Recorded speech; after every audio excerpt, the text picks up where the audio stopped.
Welcome to Real Talk, Indiana's premier talk show on real estate investing, where we talk each week about investing your money right here in Central Indiana. The tips, tricks, do's, and don'ts brought to you by CIREIA, Central Indiana's oldest and largest real estate investing association. Hello there. My name is Vicki Perry, and I'm the Executive Director of CIREIA.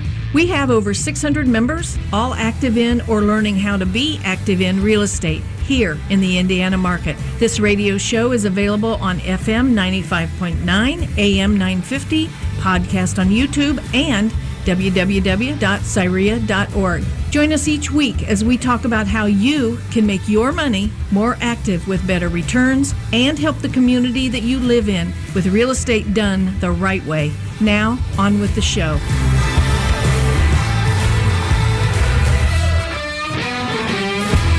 And welcome to Real Talk, the only local real estate investing radio show where active investors discuss real estate investing done the right way.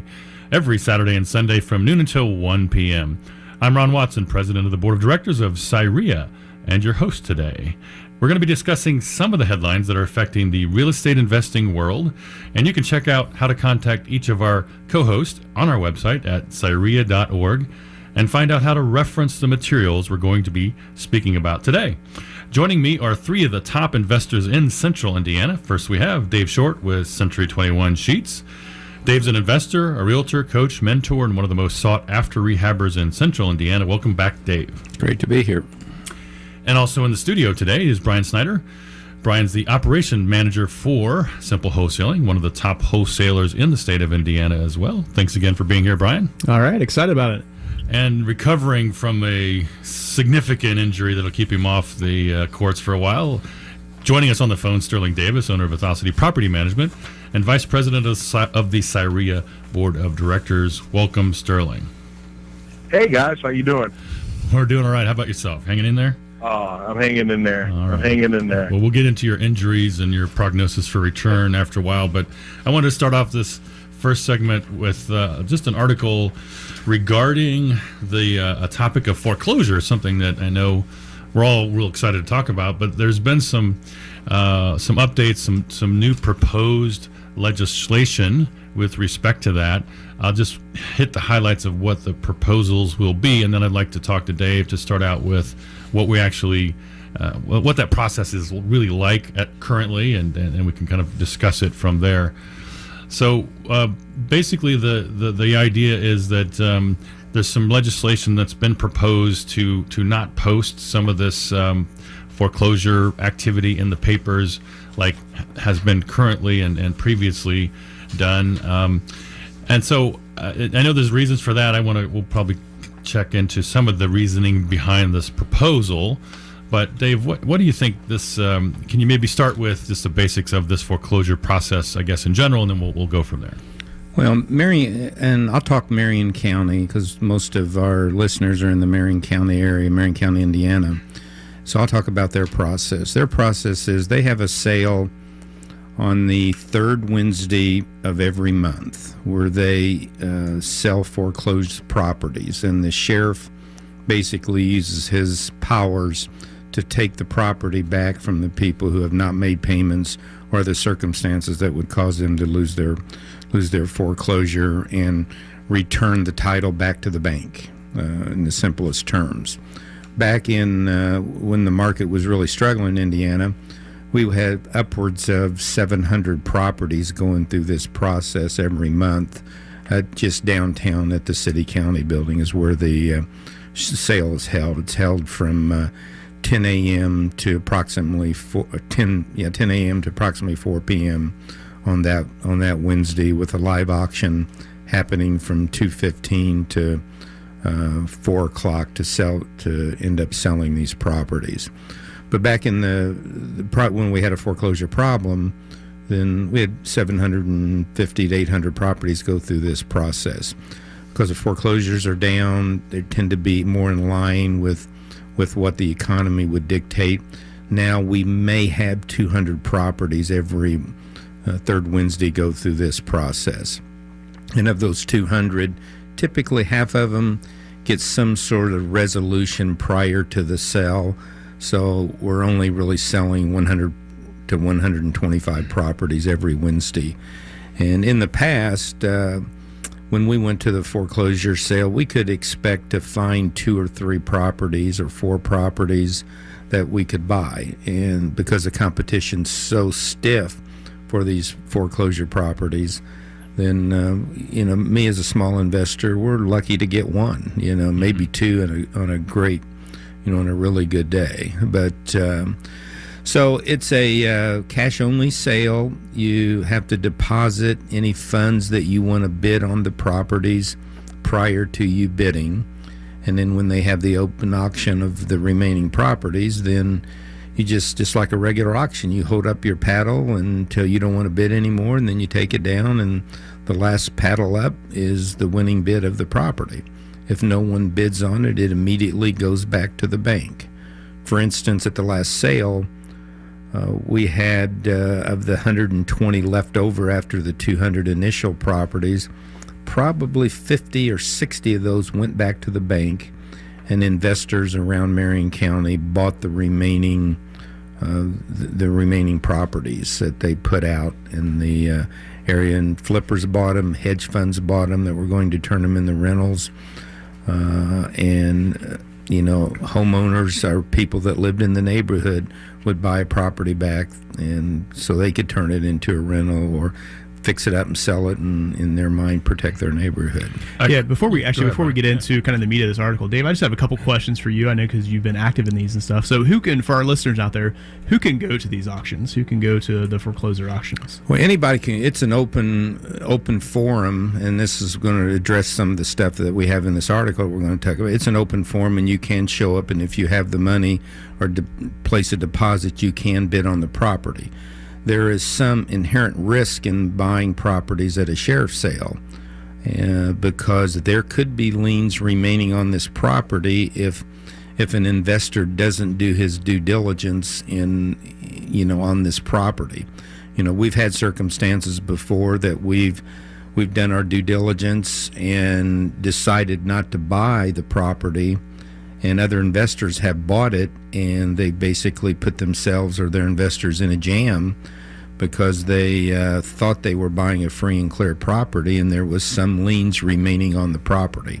But if an attorney does a proper job in doing their foreclosure, then you should know what the circumstances are with their with it. Like City of Indianapolis liens would stay on the property. You would still be liable for a weed and nuisance lien or something like that. So you need to know that going in. The only way you can do it is research specific properties that you may have an interest in. Right. So that's all that due diligence on the front end versus just Yes. expecting them to give you all that information. Yeah, we spend 2 weeks prior to a sale doing due diligence on properties that we may have an interest on at the sale. Okay. So how soon? I know you said it's the third Wednesday of the month. Yes. Is that correct? So how often or how much in advance do you have access to those properties? Well, the sheriff publishes the list of what's actually going to go to the sale right at 2.5 to 3 weeks prior to the sale. So we can buy a list, see what the judgments are, and start to do our due diligence. But a lot of our due diligence doesn't start till a day and a half, 2 days before the sale, because the actual bids come out on the property. Because some banks will underbid them, because this is their way of not owning real estate. So, there could be a judgment on a $80,000 property that the judgment's $100,000, and the bank may only bid $50,000 on that. So that's the ones we're looking for, and we won't have that information till no sooner than 2 days before. There's other stuff you can do, but it comes into just learning that phase of the market. Yeah, and then I said one other just quick little thing too, and Sterling, feel free to jump on this as well if you have any insight on this. But what are maybe some advice do you have to maybe a newbie that's out there and looking to possibly go and try to get into this, try to find properties in this style?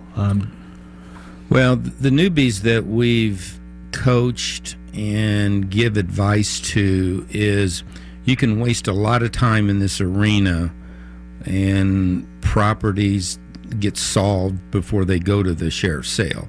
like in the next sale, there's a couple properties that have very low mortgage balances but have a very high retail value. And we look at those, we maybe try to solve that problem prior to the sale, but more likely that property will be solved prior to the sale and be removed from the sheriff's sale and won't go. So a newbie may spend a lot of time on that property and thinking that they want it, it's a great deal. And very few deals or transactions slip through the cracks at sheriff sales anymore, because if you go down to the city county building, the second floor, the room is packed. Yeah. And there'll be 50 to 60 buyers possibly at that sale, and there's only going to be 30 or 35 properties that will fit the criteria for a flipper to buy. Right. I have a question. Sorry, Sterling. I'm just a quick question. I was just thinking about this legislation is talking about not posting this information in the local papers, and one of the reasons that people have suggested that it's a good idea to post it is sometimes people learn that their property is up for foreclosure because it's posted in the paper, or somebody saw it and said, "Hey, did you know your property's up for sale?" Have you ever seen anything like that happen? We actually have. There has been more, I'll just say more than once, where we've bought properties at a sheriff's sale and went and knocked on the door after the sale, and as mind-boggling is to me, the people didn't know they lost their house. Wow. And that just, we hate it when that happens, and we try to work out something with them that's fair and equitable for them, and some of it has been where the spouse, the one that I can think of is one that we bought where the spouse worked nights and got all the paperwork on the foreclosure and never told his wife because he thought he could solve the problem, and his wife didn't know that she lost her home at a sheriff's sale. Wow. So it happens, and I had a older couple on the east side, same type of circumstances. They thought they had worked out an agreement with the bank, and I saw the paperwork, and I would look at that paperwork and say, yeah, I would think you have an agreement with the bank. Bank didn't sign the agreement, took it through a sheriff's sale, and didn't tell the people. So a lot of stuff can happen, but going back to your answer on the newbie side of it is, I wouldn't play in that arena unless you hooked up with somebody that's used to playing in that arena with consulting and how because they're not after 4 or 5 properties, they're after a specific property where we can get them correct type answers and tell them what's going to happen with that, and more than likely what's going to happen with that. I feel like that'd be a property. really good opportunity to go to one, maybe just observe, see what's going on, find somebody that's done it for a while that fits your just kind of your personality, something you feel like you can work with, but be really good mentorship. We've seen people who owned and lived in the house show up at the sheriff's sale with their checkbook. They was just going to make their back payments up there and keep their house, and that didn't work out real well for them. Hey, Sterling, I know you had a question. Go ahead. Yeah, no, I was just thinking, because I see this often with the city and changing notices of how, they communicate with people. Kind of what this article is talking about with the foreclosure notices and things. And it made me start thinking, Dave, when we start talking about, these notices change, this article specifically talks about the increase in the possible bidding will increase the more people might come. And you already said it's a tight marketplace for people. But how do you see that start affecting you working in this kind of that field right there? If more people are it's already a jam-packed arena, I guess you can say, and now more people are going to be noticed about it. Well, no, I think it's just the opposite. The way the article reads is that they're not going to publish the notices in the paper, so it would probably potentially create less competition at the sale. They were saying that for some reason it was a subsidy for the newspaper. I have no way how they can figure that, because when we buy, we have cost that's added on to every property that we buy at the sheriff's sale. It's part of the bidding process, and it goes to pay the newspaper. So the banks, the attorneys, the people that buy at sheriff's sales are the ones that it's effectively paying the cost of this, and it can't be put back on the homeowner because the bank's trying to take steps to get the property back. I mean, the whole general legal side of it is that, people sign a promise to pay, and they sign a first mortgage on the property. When they don't pay, then the bank's only remedy is to go through the courts and have the note and the mortgage canceled and a judgment's put in its place. How delinquent are they at this point? I've seen them as long as 4 and 5 years. Oh, wow. I've seen them as long as 7 months, 6 months.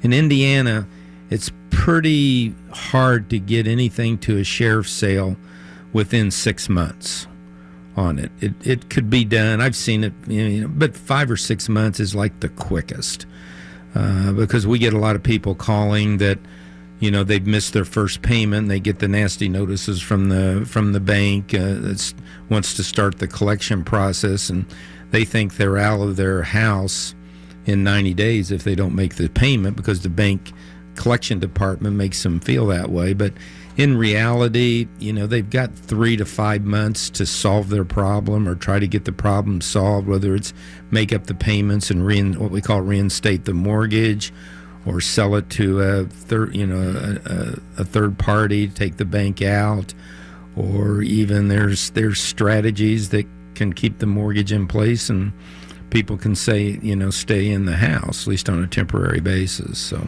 yeah, I mean, based on what you said earlier, the banks really don't want to be in the business of owning the property, so they'll try to generally work. The banks are terrible real estate owners.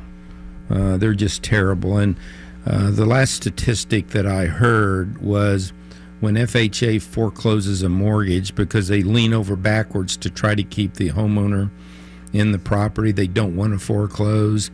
So if an FHA has $100,000 mortgage that they're foreclosing on, their average return of capital of that $100,000, and that judgment would jump with cost, attorney fees, taxes, and interest, would jump to probably 115, 120. Their average cost of recovery is about 35 to 40%. So FHA is probably only going to get $40,000 back on that $100,000 mortgage in best case scenario. Yeah, so this happened to be an article in the Indy Star, and this was regarding posting foreclosures in the newspaper. But is there any? There's some reasons that were given here, and largely the reasons that I see in this particular article relate to eliminating the cost of the publication requirement. And her suggestion, this was Wendy McNamara from Evansville, that she'd replace that process with posting on the sheriff's website or a county government website.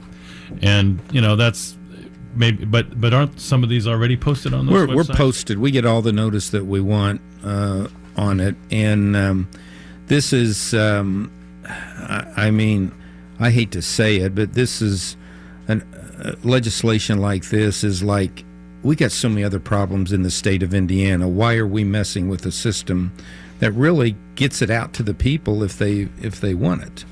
So that kind of, and we'll talk more about after the break on the legislation. But yeah.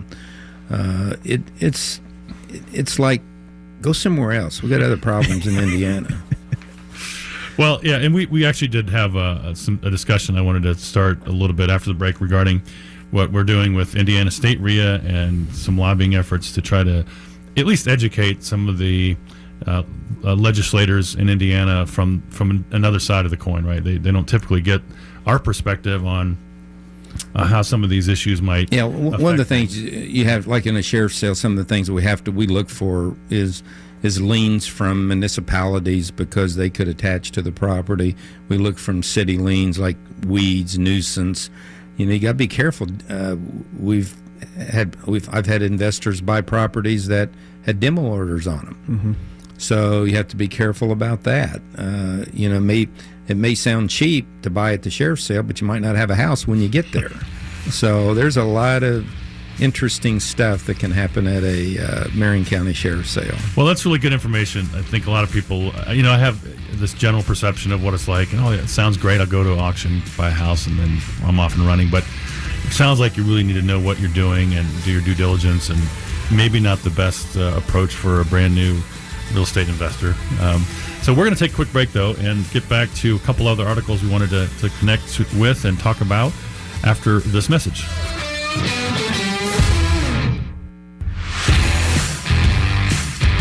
Midwest Garage Door Systems, Real Talk's premium sponsor, is a locally and family-owned business, answering your garage door repair and replacement needs for over 30 years in central Indiana. Doing business the right way is what Midwest is all about. Check out MidwestGarageDoors.com or call 317-449-8440, 317-449-8440. Are you looking for a new place for lunch or dinner, or a fun place to hold your next company party? Check out Trader's Mill Grill and Bar. Awesome, friendly staff, fabulous food made from scratch, full bar and daily drink specials. Make it an evening with more than 20 screens to catch your favorite games, including Golden Tee. Also has 3 pool tables. You can find their menu and hours at tradermill.com. Check out Trader's Mill Grill and Bar, located at 5650 West 86th Street, Indianapolis, Indiana. Do you have a house that you want to sell, but you don't want to fix it up before you sell it? Or you need the cash quickly? Or you just inherited Aunt Susie's house and don't know what to do with it? That's what Dave Short does. He buys houses so you can get on with your life. He pays cash, closes quickly, and buys in all central Indiana. For details, call Dave at 317-590-4499 or email Dave at bshort@c21sheets.com. That's spelled C21SCHEETZ.com. And welcome back to Real Talk. My name is Ron Watson, the president of the board of directors of CIREIA. And we have Dave Short joining us today, also Brian Snyder, and via the phone is Sterling Davis.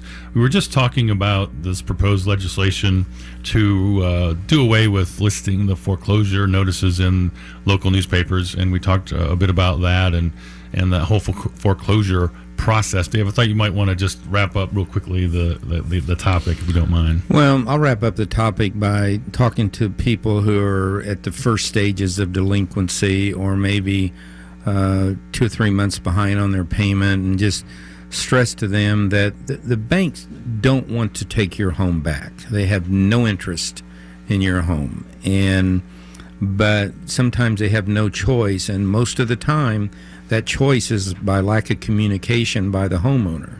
So the banks want to talk with you. They're mandated in most cases to consult with you, have meetings with you, have mediations with you before they can start the foreclosure process and try to work something out. I mean, they can do a lot. It's amazing what banks can do. They can do a lot of creative things to keep you in your house, especially FHA. If you can't stay in your house, you can't afford it, sometimes they'll adjust the interest rate for you. Sometimes they'll add the payments on the back end so you can be current again. Sometimes they'll allow you to sell it on a short sale and get some of the equity of your house. But it's not it's an occurrence that can be a lot smoother, and you can either stay in your house or have something where you don't have a large judgment against you.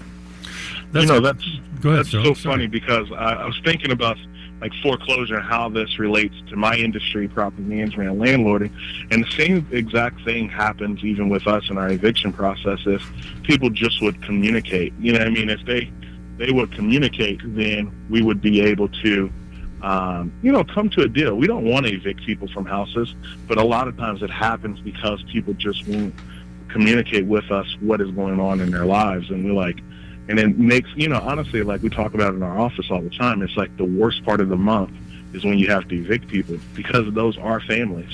Well, and wouldn't you agree, Sterling? I mean, I tell people that 95% of the people want to pay and don't have the ability to pay. These people got a mortgage, so they were credit worthy at one point in time to get a mortgage.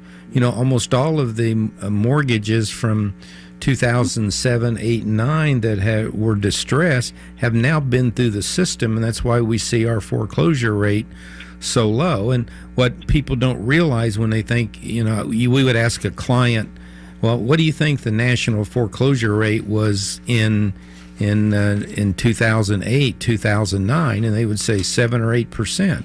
No, it was like 1.4%. Where now it's down to 0.3 or 0.4%. So it's 60% less than it was in it. But it was even back in the really bad times that we knew about in the industry, the foreclosure rate nationally was not what people think it was, because people were fighting to stay in the homes and banks were working with them to keep them in their homes. Well, that's a good point. That you kind of think about it in terms of all the hype and all the attention it was getting. I would have thought 20% at that time. So that's really good perspective to have. I wanted to switch gears just a little bit because I think we talked about this legislation and what we're doing with Indiana State REIA, which is the local voice here for real estate investors to communicate, to have an influence on what's going on with the legislative process. That's an easy one for me to say, in Indiana.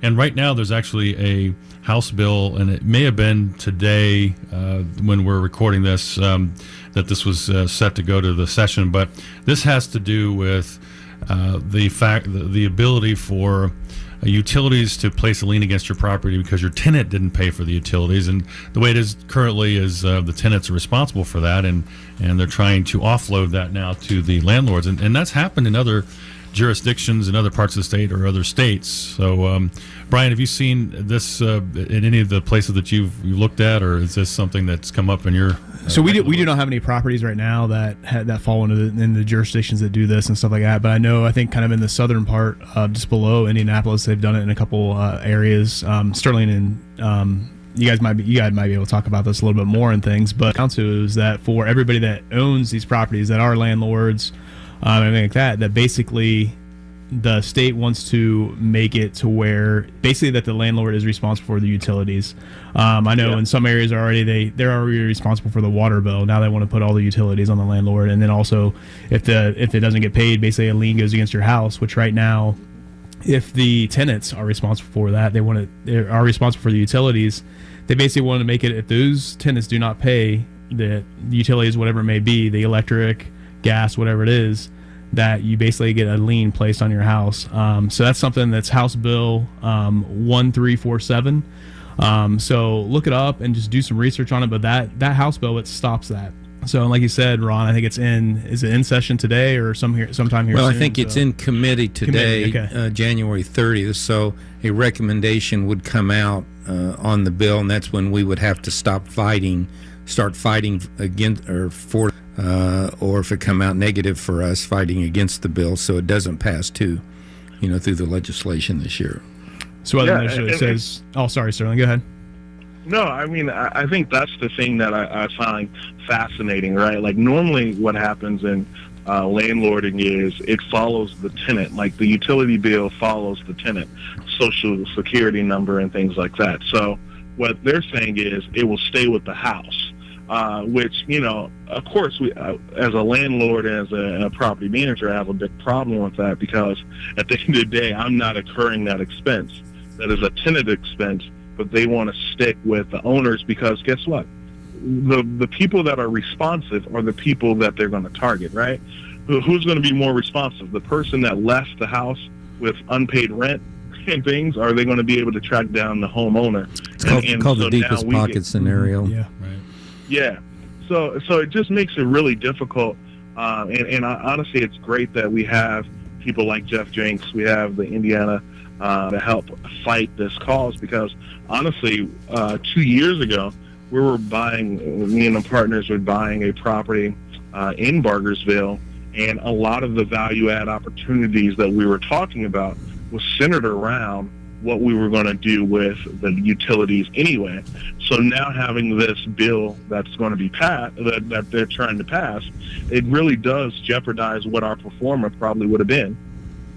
Well, one of the things that's most underlying in this is that the utilities companies have no reason to have due diligence on who they turn the power on to. because they know they're going to be paid, so they can have the biggest deadbeats in the world that's owed them power forever just turn it on because it becomes a lien against the house. And you know what it will do is add another layer in these communities for the landlord, which will increase the rents, is that they'll have to include the utilities in the rent and bill them monthly separately for their rent based on utility usage. Right. So, Sterling, is this something like right now that you're able to kind of check if you are looking to lease a property to somebody? Are you able to check to see like if they've paid the utilities in the past, and then how would that be affected by this? Yeah. So right now we do check on our background checks. It comes back if they have outstanding utility bills, right? And we say that those have to be paid before you move in and all those things, right? Where that differ is the utility company does not necessarily go after them as hard as they should at this point. So what they're doing is saying, us as the property manager or landlord, you do our job for us, or us as the investor, you do our job for us. And I probably, people might argue with me, but this is what they're saying. They're saying, hey, we don't have the collection means to be able to chase these people. So what we're going to do is we're going to put the responsibility on the homeowner to make sure that these bills get taken care of when it's not our bills to be responsible for. So what would happen is, indirectly, we would have to fight it out in court that they pay these bills while we're processing the eviction damages and things like that. But honestly, just like anything, a lot of the time we will not receive that money, just because if somebody is getting moved out because of eviction, that's just another sticky layer that we're going to have to deal with. So at the end of the day, this is just a situation where they're putting it on the landlord when we're not the responsible party that should be taking care of the utilities. These are tenants' utilities that are being paid. So we do see it on their background checks right now. But right now, Citizens and IPL don't do that great of a job of following up saying, hey, you have an outstanding Duke bill. What they say is, hey, if you're ever going to have another Citizens bill, you have to pay it off before you come back to us. Sterling, how much of a cost layer would it be if you had to take all of your tenants that you have now that you manage and start to include the utilities in your rent and monitor and pay those bills? What kind of layer of cost does that add on to the rent? I mean, it definitely changes. It changes how we manage, basically. You know what I mean? You talk about the cost layer. You talk about what we look at when we talking about rents and areas. You get what I'm saying? Like, those things are so different. Like, if I say that the rent is $700 in this area, that I'm not expecting that means with utilities. I'm just thinking the utility, the rent itself is $700. So I think we have to be careful with just changing this little thing can change how we look at rentals and comps moving forward. Yeah, that's a really good point, because I think a lot of times people think, well, let's offload this to the people that they perceive that have the bigger pockets, the landlords, right? But really, in the end of the day, it's going to be back down to the people that rent the properties, because, like you're saying, you have to raise the rent, right? Because that's really how it works. And it also speaks to the fact that the utilities have a bigger voice and have more visibility with the lawmakers than the landlords, like individual landlords do in the state of Indiana. And that's why we are trying to change some of that with the state RIA process. And, we talked about this is really the first time the Indiana State RIA has worked with Representative Woody Burton. And you mentioned Jeff Jenks Law Firm also in this process. So we're trying to affect these bills and some of the legislation before they happen to give another perspective. We're going to have to take a quick break here, and we'll be back after this message. Are you looking for a career change or a life change? That is the mission behind Simple Wholesaling, the leading provider of discounted properties in Indianapolis. Simple Wholesaling is all about making the process simple for buyers of properties, sellers of properties, and members of the central Indiana community who want to generate wealth, free up time, and then help you use that wealth and freedom to make a difference in the world. Check them out at www.simplewholesaling.com or email Brian at simplewholesaling.com or call 317-494-7211. Is this you? You've heard about landlording and you love the idea of a steady stream of income from real estate, but you're concerned about tackling the 2 a.m. calls and worrying about renters who don't pay their rent on time? That's where the pros at Ethosity Property Management take the hassle out of investing for you. They handle the toilets and tenants for over 300 local rentals and are happy to help you with yours. Call Sterling at 888-212-3764 or check out www.ethosity, that's ETHOSITYPM.com. Are you wanting to get started in investing but don't know what to do first? Maybe you took one of the National Guru classes, but you're still confused. Our members are doing business locally, and they remember that they were beginners at one time too. Start by joining the biggest and oldest real estate investment club in Central Indiana. Take our classes and network with people who love what they do and are willing to help you through the startup stage. Check out CIREIA.org. That's CIREIA.org. And welcome back to Real Talk. My name is Ron Watson, and I'm the president of the board of directors of CIREIA. Joining us is Dave Short, Century 21 Sheets, Brian Snyder with Simple Wholesaling, and Sterling Davis with Ethosity Property Management. We were just talking about a couple of areas of legislation, and one that is really in the forefront of our minds, at least right now. I thought I'd read a little bit of the more detail regarding this legislation and the utilities that we were just discussing before the break. So essentially, all rates, charges, and other fees for services rendered by a municipally owned utility to a property occupied by a rental tenant are payable only by the tenant and not the landlord. This is what is being proposed via Woody Burton. The landlord owner may need to provide a lease to the utility to facilitate this. Tenant utility charges do not constitute a lien against the property, and it creates a process for establishing an ad hoc policy review committee for a municipally owned utility that is no longer under the jurisdiction of the Indiana Utility Regulatory Commission, and 90% of municipalities owned in Indiana are not, if there is a significant complaint.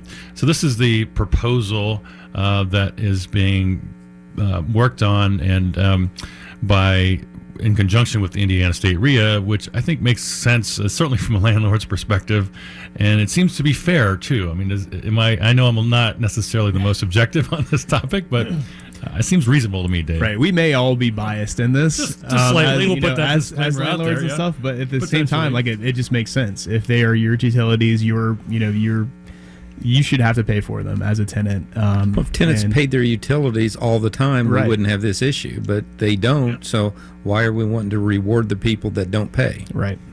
Well, I think the thing that I find fascinating is I think they kind of assume that like we're just these big landlords. Like I think the thing that I find interesting is like we're small landlords that's just trying to make a living. Like, you know what I mean? We're not a big company that are just out here on Wall Street or something like that. Like this is affecting families. Like, you know what I mean? Like we're small town landlords, and that's why I think it's wonderful what CIREIA as well as Indiana State RIA is doing, because I mean they're fighting for us little guys.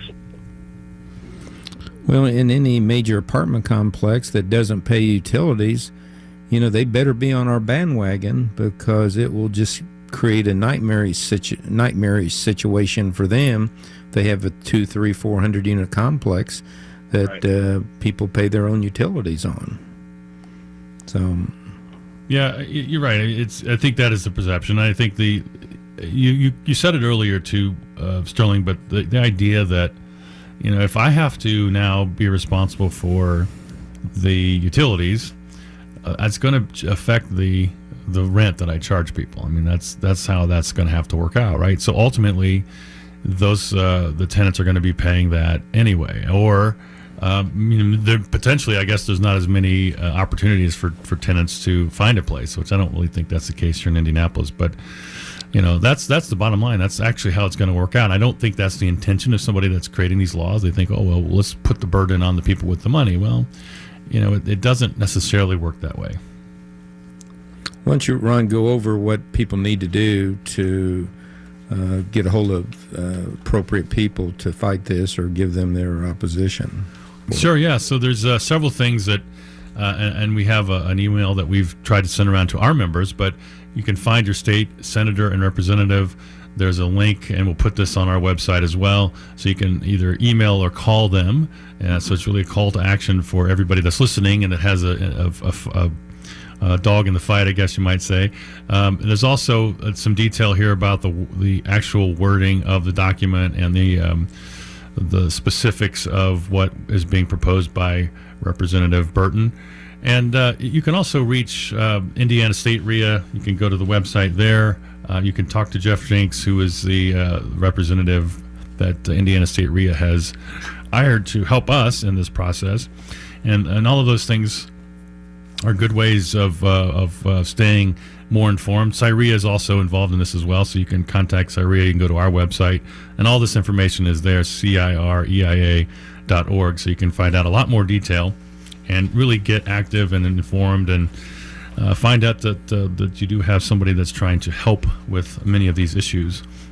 Anybody else have anything they wanted to say about this particular topic? No, only that we're beating it to death, but it's something that's fairly important. It's not fairly important. It's very important to our members at CIREIA. It's very important to everybody across the state that owns a piece of real estate, and it's just we need to pay attention when municipalities and people start to do anything that infringe upon our rights.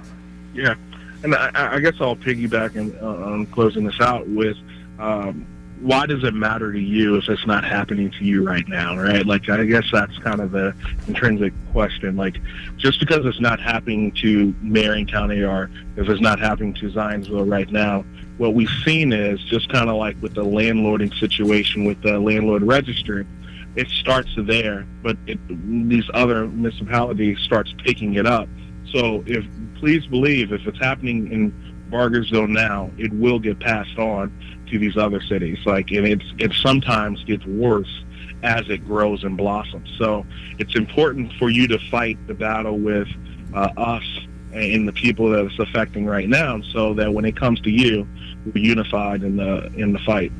Well, and you don't think Citizens Energy won't jump all over this if they think they can get it through and don't have to basically run any kind of check on prospective tenants that's moving in and getting their service, if they know the landlord's going to effectively pay, and if the property's ever sold, they'll get paid.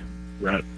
All right, I'm going to go ahead and switch the gears here and change the topic just a bit. We've talked a lot about, on this show, some of the interesting things that are happening in the central Indiana and Indianapolis in general.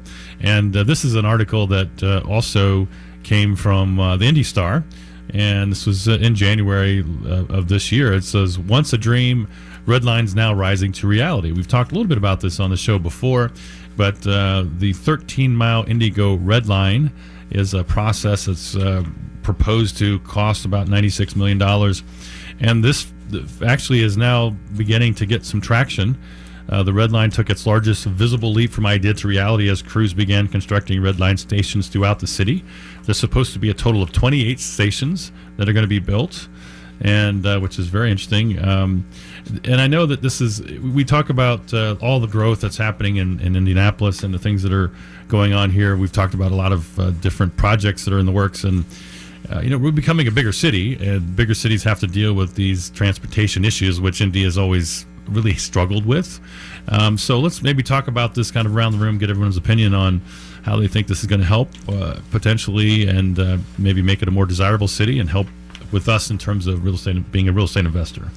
Yeah, I'm pretty excited about this, just because I know whenever I travel, if I'm going to Chicago, what's the first thing I look at is like, how am I going to get around when I get there? I know that I don't want to drive my own car because the streets are crazy and stuff like that, but I want to be able, as somebody that's visiting, I want to be able to get around a city. So this is one of the first things I look at when I travel. So I'm really excited what this, what the Red Line's going to do for our city. Talking about people going from basically up from Westfield all the way down to Greenwood.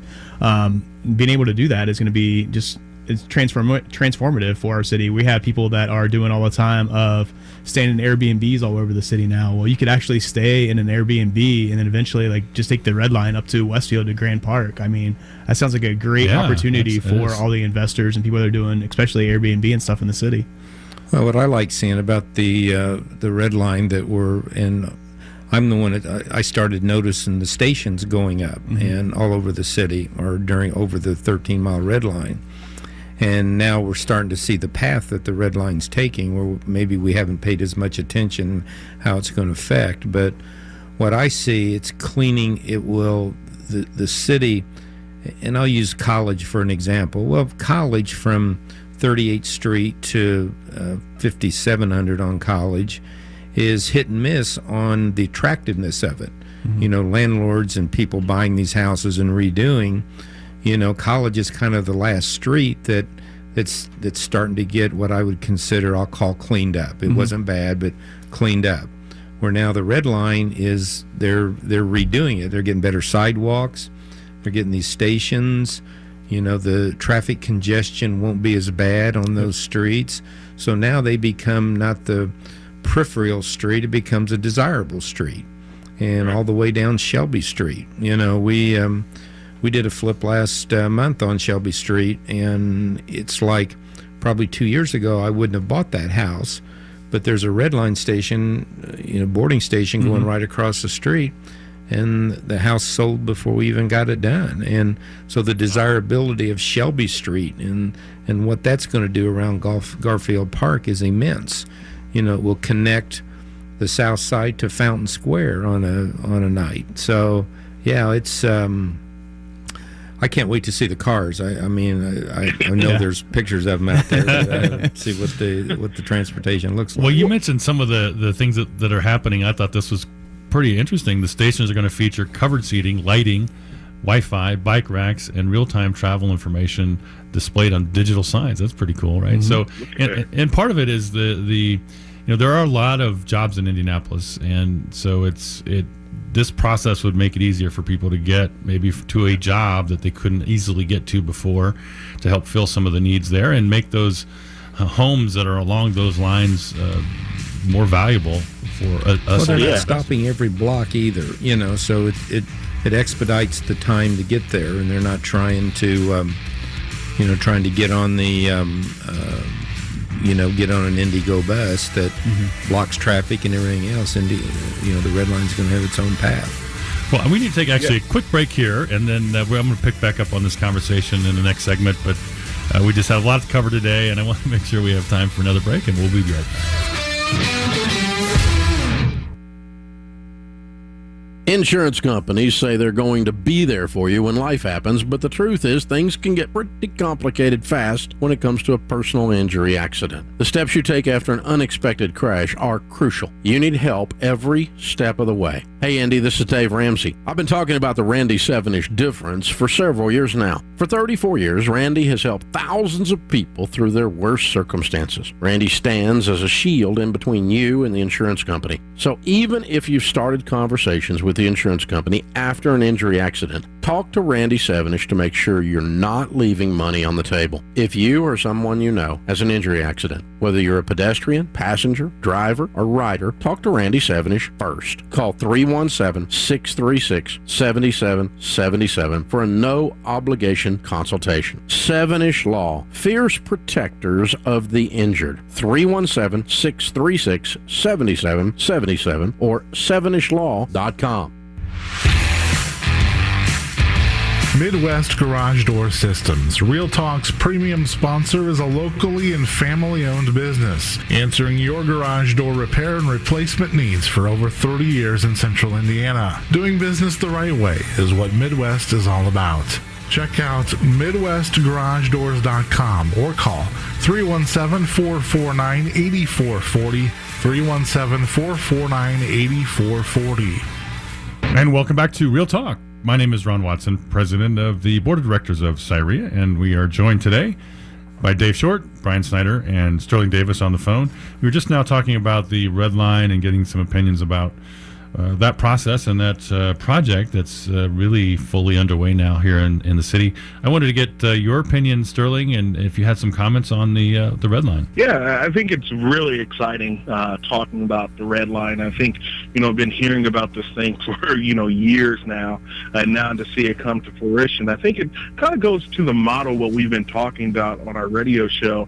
I think some of the things we talk about is millennials, as well as like the corridors of Indianapolis. Millennials, of course, we want transit. We want to be able to go from one place to another. We want walking trails. We want these things. And I think that builds upon that and makes it really attractive for more young people and businesses, kind of like what Ron said, to come to Indianapolis. And that's really exciting. But two, I think what it does is it opens that door to the Carmel as well as these corridors that go from downtown to Indianapolis, which is something that they always are building upon.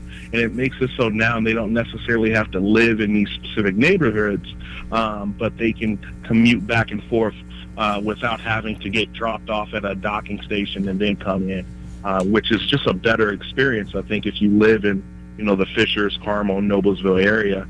And I think that's what's going to help grow our city. And that makes, all the investors I'm talking to are really attracted by what the Red Line is adding to our city. Yeah, definitely. I'm one of those people, too, of like, dude, like there's something going on downtown. I don't want to go. I don't want to deal with the traffic and stuff. But, if I have that option to be able to jump on something, go down there, have a adult beverage or two, and then not have to worry about getting in my car and driving back, too. So it also plays into the safety of things. There's that issue as well. Look at that. I like that. As a bar owner, I kind of like.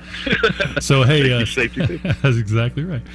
Sterling, go ahead and give us your contact information, tip of the week, and anything that you want to wrap up with. Yeah. Thanks, guys, for having me on the phone. I've been able to still be involved with you guys. I really did miss you guys the last couple of weeks. Sterling Davis with East Ospey Property Management. You can call us on our office line at 888-212-EPMG, which is 888-212-3764. I guess my tip, I saw on Facebook one of these guys I follow, he says, a master carpenter doesn't look for the cheapest tool. He finds the one that would do the best job and then he invests in it. And it just made me start thinking, wonder what would happen if more people treated their lives and their businesses and how they treat themselves this way and stop looking for the cheapest thing, but more the best thing that can build and improve their lives and how that can be an impact. So Sterling Davis, East Ospey Property Management, and like I said, thanks guys for having me. Oh, thank you, Sterling. And any updates on how long you'll be on the injured reserve list? Yeah, man. It's going to be a couple more weeks. All right. It looks like it's going to be 4 to 6 weeks. My wife is probably over me at this point. Okay. Wow. Well, we'll look in the newspaper and keep posted on that. Exactly. Brian, what do you got for us? Yeah, so Brian Snyder with Simple Wholesaling. Feel free to jump on our website. It's just www.simplewholesaling.com, or reach out to me at brian@simplewholesaling.com. I'd love to help you out with anything. So we do a small group. It's the fourth Wednesday of each month out in Fishers. We talk about different aspects of wholesaling, so feel free to check that out. My tip of the week is honestly just to reach out and just check out and enjoy all these places around the city that we are investing in. So I've started kind of writing up a little article just about little areas that we have been investing in, just a simple wholesaling, and just to better inform my investors of that. And I've really just enjoyed being all these little eateries, all these little coffee shops that I found in some of these places. So wherever you're investing, go out and enjoy it and experience where you're putting your money and your time into. Thank you, Brian. Hey, where are you guys meeting up in Fishers? It's the Bunker Flex Bar Technologies, right back there by Top Golf, Target, that area. All right, great. Thank you. Appreciate that. And Dave Short. Dave Short, the best way to reach me is my email, which is dshort@c21sheets, SCHEETZ.com. And my tip of the day would be to tell your friends about our radio show. I'm really proud of all the guys that's associated with it, and Vicki Perry helping us, and CIREIA being a part of it. And I think we're, giving out really good information, and would like for you to pass the word along. Well, we appreciate that. Yeah, I agree with you. It's fun to do it, and I actually learn something every time. It's good to get perspectives from different people who are involved in real estate investing, but doing it from a little different angle or different perspective, and have different levels of experience. So I hope everybody that's listening gets the benefit from that as well. And we also, I would encourage, if you're a listener, if you have questions that you'd like us to cover or answer on the show, please reach out to us. Go to the website at CIREIA.org and send us a question to Vicki Perry's email address is on that website. She's our executive director, and she would collect those, and we'd be happy to cover a topic or answer a question on the radio show if you have an interest in that. So we really appreciate if you would do that as well. I wanted to thank Brian, Sterling, and Dave for joining us today. And if you've missed previous episodes, you can listen to them on the CIREIA channel on YouTube, or go to CIREIA.club, which is CIREIA.club, and click on the resources tab for copies of all of our episodes. And that's actually going to be our new website address. We've said CIREIA.org before if you've been listening. So if you've heard CIREIA.club, that is correct. But we are in the process of releasing and updating a brand new website, which we hope that you will be excited to see. Every month at CIREIA, we have 10 small subgroup meetings drilling down on specific topics with local investing experts. This week is our monthly main meeting this Friday, February 7th, with a panel of experts on what they look for when analyzing a deal. We hope you all join us there. It's at the Broadmoor Country Club, just off of Michigan Road and Kessler 56th Street. If you join us again next week, we would appreciate it, and tell your friends, like Dave said, and thanks again for listening.